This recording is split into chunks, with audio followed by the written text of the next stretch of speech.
از فرزندش می‌ترسید. پسرجان، این دختر دیوانه شده است. نه مادرجان، این یک بیماری است. شاید این بیماری نباشد.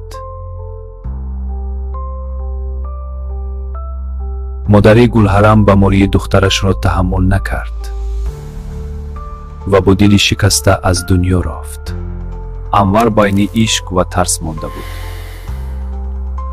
از بین 6 ماه گذشت و گلحرم کمی بهتر شد. همه فکر کردن همش تمام شد، اما این تنها آرومی پیش از طوفان بود. انور جان، تو زنگیر، من به تو اجازت میدهم. چرا؟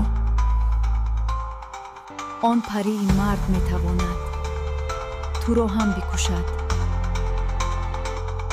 آنها به خلاصه آمدند برای زنده ماندن از هم جدا شوند.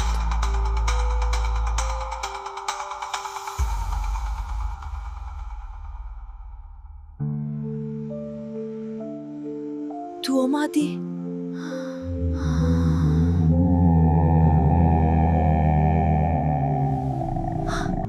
این دفعه گلحرم تنها نبود. اما اگر این پرینه برای عشق با گلحرم بلکه برای گرفتن چیز برگشته باشد. برای تماشای قسمی نوبتی پادپیسات سکند، لایک مونت و در کامنتاری دوام نویسد.